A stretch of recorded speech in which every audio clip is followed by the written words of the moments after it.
அனைவருக்கும் நன்றி, மிகவும் நன்றி. மிகவும் மகிழ்வான இதயத்தோடு, மலர்ந்த முகத்தோடு நீங்கள் என்னை வழி அனுப்பி வைத்தது இந்த நிகழ்ச்சியை வெற்றிகரமாக நடத்த இறைவன் அருள் புரிந்தார். இது சாதாரண விஷயம் இல்லை. நிகழ்ச்சி மியூசிக் எழுதிடலாம், மியூசிக்கை எழுதி கொடுத்தா அவங்க வாசிடலாம். ஆனால் ஒவ்வொருத்தரும் ஒவ்வொரு மாதிரியாக வாசிச்சாங்கன்னா எப்படி இருக்கும் மியூசிக்?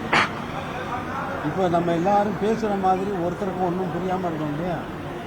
அது அந்த கண்டக்டர் மிக்கேல் தாம் என்பவர் ஒவ்வொரு நோட்டும் நான் என்ன எழுதினோ அது அத்தனையும் இந்த ரிஹர்சல் போன உடனே அவங்களுடைய ரிஹர்சலில் கலந்து கொள்ளத்தான் எனக்கு நேரம் இருந்தது. அது மிகவும் முக்கியமான விஷயம். ஏனென்றால் அது அரங்கேற்றும் பொழுது எந்த விதமான அந்த விதிமுறைகளுக்கு மீறியோ அல்லது விதிமுறைகளை அதிலிருந்து தவறுனாங்கன்னா விதிமுறைகளை மீறினதாக இருக்கும். அதனால் அவர் பெர்ஃபெக்டாக 80 பேர் சேர்ந்து அவர் அப்படி கையை தூக்குனார்னா, ஒரு கண்டக்டர் கையை தூக்குனார்னா சைலண்டாக இருக்கும், மூச்சு விடுற சத்தமே கேட்காது. அப்போ நமக்கு வயிற்றெல்லாம் கலக்கி அந்த போட்டு எல்லாருடைய கவனமும் ஒரே ஒரு ஸ்வரம் வாசிக்கிறாங்கன்னு வச்சுக்கோங்க. எல்லாரும் அந்த ஒரு ஸ்வரத்தை கையை காட்டி இப்படி வாசிக்கும் பொழுது எல்லோருடைய கவனமும் அந்த ஒரு நோட்டில் இருந்து அவர்கள் வாசிக்கும் பொழுது கேட்கிறவர்கள் மூச்சு விட மறந்து விட்டு என்று பார்த்து கொண்டிருக்கிறார். ஒரு ஸ்வரத்துக்கு இந்த கதி என்றால் சிம்பனி முழுக்கவும் 4 பகுதிகளாக கொண்டது. First moment, second moment, third moment, fourth moment.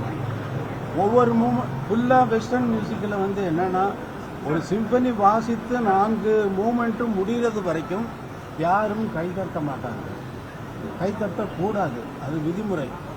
ஆனால் நமது ரசிகர்களும் அங்கு வந்திருந்த பொதுமக்களும் அங்கு வந்திருந்த ரசிகர்கள் அனைவரும் ஃபர்ஸ்ட் மூமெண்ட் முடிஞ்சோடனே கைத்தட்டாங்க. கண்டக்டருக்கு அவங்க வாசிக்கிறவங்களோட தான் ஆச்சரியம். 80 பேர் வாசிக்கிறாங்க, எல்லாருக்கும் ஆச்சரியம். திரும்பி என்ன பார்க்குறாங்க, கண்டக்டர் என்ன பார்த்து சிரிக்கிறாரு. அப்படித்தாங்க. அப்படியே ஒவ்வொரு மூமெண்ட்டுக்கும் கைத்தட்டி பாராட்டுகளை கொட்டிக்கொண்டு அவர்களால் தாங்க முடியல. அந்த இசையினுடைய அந்த அமைப்பை கேட்டுவிட்டு அவர்களால் தாங்க முடியவில்லை. இன்னைக்கு அடித்தா நாளைக்கு அழுவோம். அப்போ ரசித்ததை நம்ம ஆட்கள் அப்போவே வெளிப்படுத்துறாங்க. அந்த நேரத்தில் ரசிப்பதை அவர்கள் அந்த நேரத்தில் அவர்களுடைய மகிழ்ச்சியை எப்படி தெரிவிப்பது? கரகோஷம் கொண்டு தான் தெரிவிக்க முடியும், கரகோஷம் கொண்டு. அது மாதிரி இது எல்லா இசை வல்லுநர்களாலும் பாராட்டப்பட்ட ஒரு சிம்பனி. அது உங்கள் வாழ்த்துக்கள். நீங்கள் வாழ்த்து மனமாற வாழ்த்து என்னை அனுப்பினீர்கள் அல்லவா? அந்த மகிழ்ச்சி இந்த தமிழ்நாட்டிற்கும் இந்தியாவிற்கும் பெருமை சேர்க்கக்கூடிய ஒரு பெரிய நிகழ்ச்சியாக இது மாற்றம் எடுத்திருப்பது இறைவனுடைய அருளால்.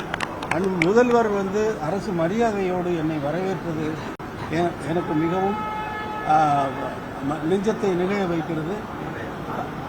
முதல்வர் அரசு மரியாதையோடு வரவேற்றதைப் போலவே தமிழக மக்கள் அனைவரும் என்னை வாழ்த்தி கொண்டிருப்பது, வரவேற்பது எனக்கு மிகவும் பெருமையாக இருக்கிறது.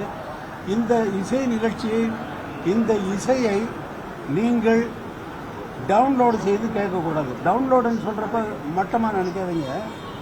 என்னென்னா இதை நேரடியாக கேட்கணும். என்னுடைய மக்களை நான் நேரடியாக இசைத்து அந்த அனுபவத்தை, அது வேற.